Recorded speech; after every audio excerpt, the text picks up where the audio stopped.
जैसे कोलंबिया वगैरह आप गए हो भाई, वहाँ पे हमने बहुत ज़्यादा डॉक्यूमेंट्रीज भी देखी हैं और ये नार्कोस वगैरह भी देखा है कि बैग में स्लिप कर देते हैं। हाँ भाई, कोलंबिया से रिलेटेड किस्सा बताता हूँ आपको, बढ़िया, मतलब काफ़ी किस्से कोलंबिया के, तो पर एक काफ़ी इंटरेस्टिंग।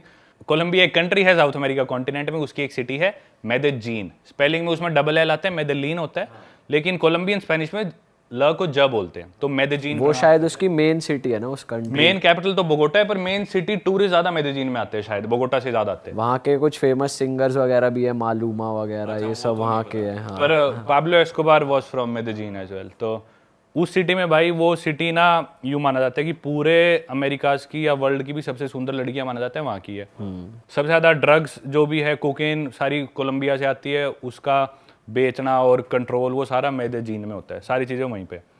तो एक नया ड्रग चला हुआ है, उसका साइंटिफिक नेम तो है स्कोपोलामीन, कॉमन नेम है उसका डेविल्स ब्रेथ। वो कोलंबियन ड्रग है, कोलंबिया में उगता है वो ड्रग अगर मान लो भाई आपके सिस्टम में चला गया ना दीपक भाई, लेट से मैंने आपकी पानी में मिला दिया या आपके किसी तरह आपके अंदर चला गया, तो 1-2 दिन तक आप ना हिप्नोटाइज से हो जाओगे, आप होश में रहोगे, लेकिन आपको पता नहीं आप क्या कर रहे हो, जो मैं कहूँगा ना वो करोगे। अच्छा। 1-2-3 ढाई 1 दिन तक उसका नशा रहता है, तो आप उसके नशे में रहोगे। और वो नशा ना, मतलब थोड़ा सा वो ड्रग आपके अंदर चला जाए तो वो आप पे असर कर देता है। तो वहाँ पे बहुत ज़्यादा चला हुआ है कि ना क्लब्स व्लब्स में लड़कियाँ या कोई भी आदमी आपकी ड्रिंक में डाल देगा, वो स्पाइक कर देते हैं। या आप सड़क पे चल रहे हैं, आपको किसी ने विजिटिंग कार्ड दिया, आपने विजिटिंग कार्ड पकड़ा, वो फेंक दिया, लेकिन कार्ड पे वो ड्रग लगा था, वो आपके हाथ पे लग गया, तो आपके बाद में आपने मुंह साफ करा तो आपकी नाक से आपकी बॉडी में चला गया। वो ड्रग ऐसा जाता है भाई, उसका इतना मिसयूज़ करते हैं लोग वहाँ पे। मैं आपको स्टोरीज बताता हूँ, मेरी आंखों देखी। 2 अमेरिकन्स थे, वो एक पब में बैठे, जाके टेबल पे दारू पीने लग रहे। 11-12 बजे पब बंद हो गया। उसके बाद वो साथ में एक टेबल पे कपल था, वो कपल आगे बोला भाई हम तुम्हारे साथ बैठ जाएगा। वो बोले हाँ बैठ, जो कपल तो ठीक सा लग रहा था, कपल पे कौन शक करता है। 3 दिन बाद उनकी नींद खुली अपने अपार्टमेंट में। वो अमेरिकन्स थे, काम करते थे मेदेजीन कोलंबिया से। अपने अपार्टमेंट में ज़मीन में सो रहे थे, उनका फर्नीचर बेड वेड सब गायब।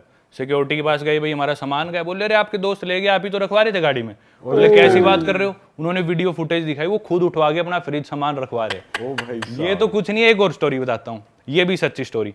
एक आदमी था, वो भी था अमेरिकन, वो आया क्लब में, उसकी किसी लड़की से बात हुई, मेदेजीन सिटी की बात है, मैं 1 महीना रहा वहाँ पे। उस लड़की से उसकी बात हुई, लड़की ने बोला कि चल ठीक है तेरे अपार्टमेंट चलते हैं। उसने एयरबीएनबी रेंट कर रखा था, उसके फ्लैट पे आ गए वो। उस लड़की की नींद खुली है भाई 2-2.5 दिन बाद अपने बाथटब में, और बाथटब में थी बर्फ और बाथटब पूरा लाल। 2 दिन बाद क्या किया, वो लड़की उसके साथ आई तो आई, उसकी ड्रिंक स्पाइक कर दी। बाद में आता है एक डॉक्टर और एक आदमी आते हैं, उस लड़की की किडनी निकाल के ले गए, और यहाँ पे स्टिचेस आए हुए और बाथटब में बर्फ में लेटा हुआ आदमी। ये करता है वो ड्रग भाई वहाँ पे। तो मेदेजीन में you have to be very careful. मैं नहीं जानता किसी भी एक ट्रैवलर को जो मेदेजीन गया और लूटा ना हो। आपके ऊपर भी हुआ है कभी? मेरे साथ नहीं हुआ भाई। तो वो ट्रैवलर आप ही हो जो नहीं लूटे? मैं मानता हूँ भाई, मैं इतना केयरफुल था ना, आप कह रहे थे मैं रिस्की जगह पे जाता हूँ, मेदेजीन जितना डर मेरे को कहीं नहीं लगा, और उतने मजे भी कहीं नहीं है टू बी ऑनेस्ट। रात को मैं निकलता नहीं था, हमेशा ग्रुप बना के निकलो, जैसे बाहर जाना है तो और दोस्त बनाओ, 7-8 के ग्रुप में निकलो, अकेले नहीं जाना। एक आधी बार मजबूरी मेरे को रात को जाना पड़ा है तो मैं शॉर्ट्स जूते पहन के निकला हूँ, फोन वोन घर पे छोड़ के, और भागता हुआ जाता हूँ और काम करके भागता हुआ आ गया, वरना बाहर निकलो ही मत। ड्रिंक हमेशा अपनी कवर्ड रखनी है, अंगूठा डाल के रखना है, ग्रुप में रहना है, अनजान आदमी से बात नहीं करनी, अनजान लड़की से बात नहीं करनी। लोग सोचते हैं भाई इतनी सुंदर लड़की आके मेरे से बात कर रही है कुछ, अरे भाई तुमसे इंडिया में बात नहीं करी, वहाँ पे कोई क्यों करेगी। सही बात। तो ऑब्वियस आदमी को पता था मैं कितना पानी में हूँ, तो जाके ना ऐसे कई लोग यूँ रिफर जाते हैं कि मैं तो यूँ, तो थोड़ा वो चीज़ ध्यान रखनी पड़ती है। आप कंट्रोल हो, आपने देखा हो तो कोई दिक्कत नहीं। भाई ड्रग कार्टेल यार मेक्सिको में भी बहुत है और क्राइम रेट भी है, तो वहाँ गए हो आप, वहाँ का कुछ बताओ। वहाँ पे भाई आप नाम लो कंट्री का किस्सा है मेरे पास। तो जो जितना पहले क्राइम था ना, वो था मोस्टली कार्टेल्स वगैरह, कोलंबिया में ज्यादा कंट्रोल थे। कोलंबिया में अब कार्टेल रिलेटेड क्राइम कम हो गया और वो शिफ्ट हो गया मेक्सिको में। तो मोस्टली जितने भी कार्टेल्स है वो मेक्सिको में। मेक्सिको का जो ड्रग लॉर्ड है मेन, वो है एल चैपो, जो कि अमेरिका में शायद कोलोराडो की जेल में लाइफ सेंटेंस उसे मिली हुई है। पाब्लो एस्कोबार तो कोलंबिया में, बट अभी भी उसकी कार्टेल चल रही है। हाँ वही बता रहा हूँ मैं, उसी पे आ रहा हूँ। उसकी कार्टेल है सिनालोआ कार्टेल। तो मैं एक सिटी में रहा था, ग्वादलाहारा, जो कि मेक्सिको में ही है, उधर भी मेरा 1 महीना। उस सिटी में ही वो ऑपरेट करती है, उसके आसपास आउटस्कर्ट्स में सिनालोआ कार्टेल। एल चैपो भाई इतना इन्फ्लुएंशियल आदमी है, उसके लड़के को पुलिस ने पकड़ लिया था 2-3 साल पहले, शायद 2019 की बात है, कोविड से पहले की। तो भाई उसके कार्टेल ने आर्मी पे हमला कर दिया, देश की पुलिस पे, सड़कों पे लोगों को मार रहे, गाड़ियां पकड़ ली। तो मतलब इतना प्रेशर आ गया प्रेसिडेंट पे, उसके लड़के को छोड़ना पड़ा। क्यों छोड़ना पड़ा? क्योंकि भाई उसके कार्टेल ने आर्मी पे हमला कर दिया, इतना दबाव बना दिया। अब हिम्मत करके उसके लड़के को थोड़ा सा दोबारा पकड़ा है, 1 साल भी नहीं, कुछ महीने पहले दोबारा पकड़ा है। तो दोबारा वहाँ पे वो कर रहे हैं लफड़ाबाजी, राइट्स वगैरह चल रहे हैं।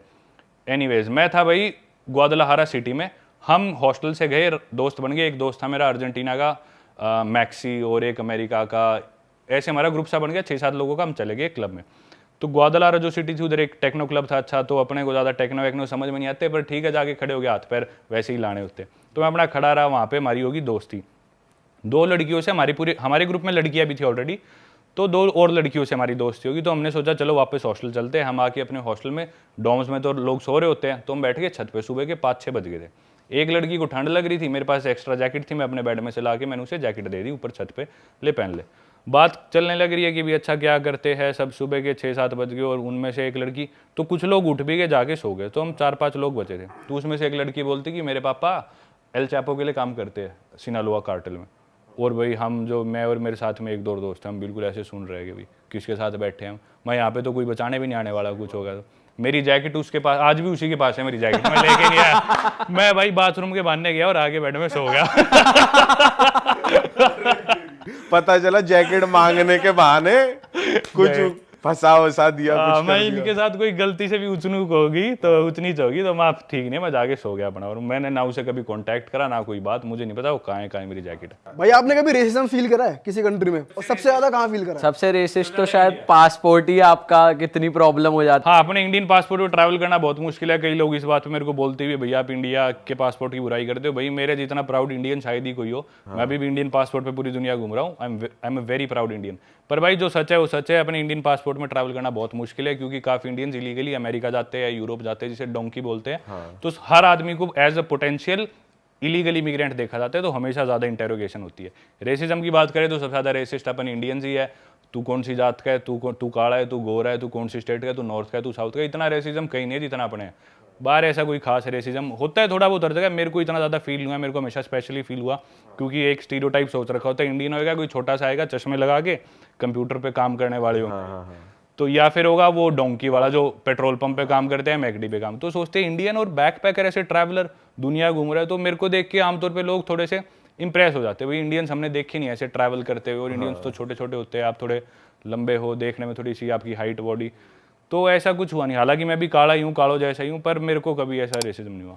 भाई हमने भी, जैसे हम भी गए ना, हमें भी लगता है कि जैसे बाहर के लोग फ्रेंडली हैं, काफी फ्रेंडली तो हैं कि बात करते हैं ओपनली। और लड़के ही नहीं, लड़कियां भी ओपनली बात करती हैं। हाँ, जितनी कंजर्वेटिव सोसाइटी होगी उतनी लड़कियां कम बात करेगी। अरब कंट्रीज में, मिडिल ईस्ट में जाओगे वो ओपनली नहीं बात करेंगे। आप यूरोप में, स्पेशली अमेरिका में बहुत खुले, लैटिन अमेरिका में खासकर वीडियोस में देखा हो, लड़कियां चिपक जाती थी मेरे। भाई लाइन वाइन मारती थी लड़कियां तो जिम विम में आप पे। वहाँ असली में फील होता था भाई इंडिया में लड़कियां कैसे सर्वाइव करें, क्योंकि लड़के छेड़ते इंडिया में लड़कियों को, वहाँ पे उल्टा हो रहा था भाई। वहाँ मेरे को लड़कियां इतना छेड़ती थी, बस से उतरता चिपक जाती थी। कहीं पे मैं कॉफी लेने गया तो रोक के मेरे साथ स्टोरी डाल देती थी और लिख देती थी माय बॉयफ्रेंड। ओ ये भी हो रखा है? रोज होता था भाई। हाँ, बहुत होता था ये। भाई बहुत खुश नसीब हो आप। भाई अब मुझे जरा फटाफट ये बता दो, जब कैमरा कट होता था उसके बाद क्या होता था? और मुझे लग रहा है कैमरा कट इसलिए हुआ करता था क्योंकि बैटरी डाउन होती थी। भाई कुछ नहीं होता था, कैमरा कट होता था तो मैं जाके अपना जिम जाता था, डे पास लेता था, जिम करके बढ़िया डाइट लेके और अपना सो जाता था। डॉर्म्स में रुकता था यार मैं, हॉस्टल्स में कुछ नहीं होता था। सही बात है, अकेले सोने का मजा अलग है। मजा आता है। वैसे ऑन अ सीरियस नोट भाई, डेट करा है आपने किसी फॉरेनर को? किसी से प्यार नहीं हुआ भाई? इतनी सुंदर सुंदर होती हैं यार वो। पता है क्या, इसके बारे में बताता हूँ। फॉरेनर से प्यार ज्यादातर केसेस में उन्हें होता है जो या तो पहली बार फॉरेनर से मिला हो या पहली बार बाहर गया हो, और जिसे इंडिया में कभी प्यार ना मिला हो। अरे वाह, आपने ये वीडियो यहाँ तक देख ली भाई, तुमने हमारी मेहनत सफल कर दिया। तुम ही लोग हो असली रियल हिट।